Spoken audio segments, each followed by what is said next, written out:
Minimal effort and big flavor. Let's cook supper. This meal is all about ease. I took 2 sweet potatoes and I cut them in half. See that? I washed them really well and cut them in half. And I'm putting them on a baking tray that's been lined with parchment paper. There's the second one. Now, what I'm gonna do is very lightly drizzle olive oil on these potatoes. And I'm gonna take my clean hands and I'm going to make sure that all sides of the potato have been covered with the olive oil. This is gonna make that skin taste so good. What I wanna do is season these. You can season these with a savory seasoning like garlic powder and salt and pepper, paprika, or you can go the sweeter route. I'm going with a warmer spice. I'm using cinnamon, and I'm also gonna use a little Himalayan salt and a little Splenda. You can use brown sugar in the place of. I'm just gonna season this side with a little salt, not much. And I'm using Himalayan salt. The salt's just gonna bring out the sweetness a little bit better. A little cinnamon, maybe a lot of cinnamon. That's up to you. Depends on what you call a lot. And now with the Splenda, I'm just sprinkling it over. What I'm gonna do is flip these over. I want this side down. So I'm gonna take some butter, put it on the parchment paper,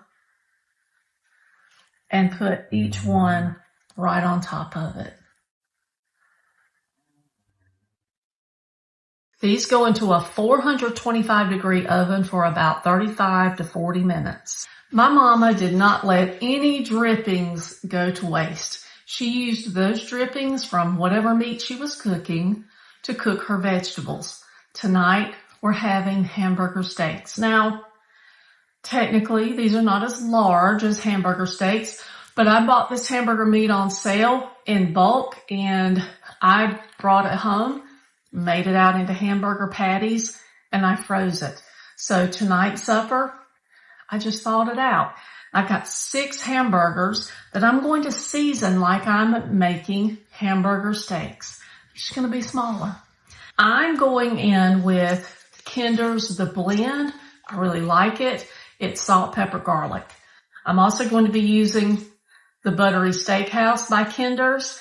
And then I'm going to add extra black pepper and extra garlic powder. While those hamburgers are cooking on the stove, I've already washed and drained broccoli. I cut it into pieces about that size. If you want it smaller, cut it smaller. But I'm going to have broccoli.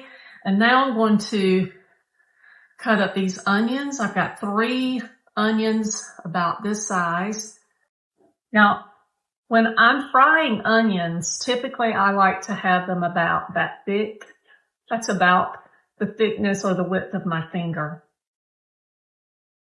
All right, I've got all the onions cut up and I'm just separating them.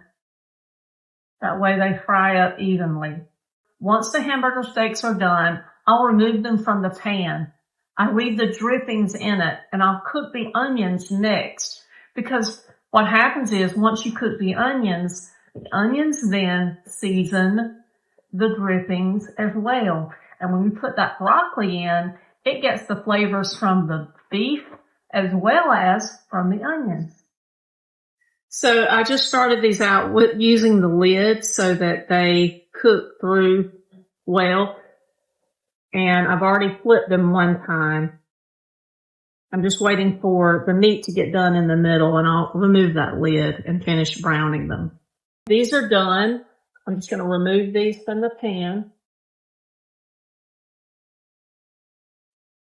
I'm going to remove just a little bit of this because I don't want the onions too greasy. You have to be really careful when you remove drippings like this when they're that hot. All right, So I've left a lot of those brown bits in there, and I've got, it looks like about a little over a tablespoon of drippings. I'm cooking on medium-high heat. Now I want to season these. I'm seasoning these with the same seasoning that I used on the burgers. Buttery steakhouse going in. Some of the blend. A little black pepper.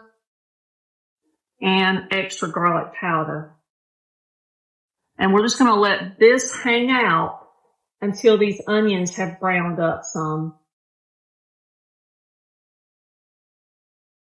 I'm just tossing it around to get it covered in the drippings. I'll put a lid on it just for about 3 minutes, and then I'll remove the lid.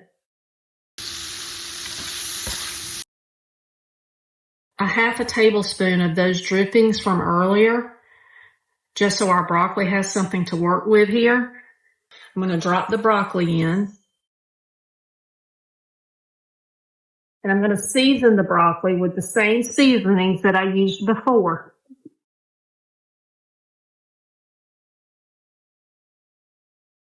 Trying to get all those bits off the bottom. Now, we've got to steam this broccoli. So I'm coming in with a half a cup of chicken broth. Just like that, and I'm going to pop the lid on it. And it will stay with the lid on it for 2 minutes. Make sure you time it. Broccoli gets very mushy really fast. So 2 minutes with that liquid and the lid. All right, it's been 2 minutes. I'm taking that lid off. Give it a toss. It's still firm, but it will continue cooking with residual heat.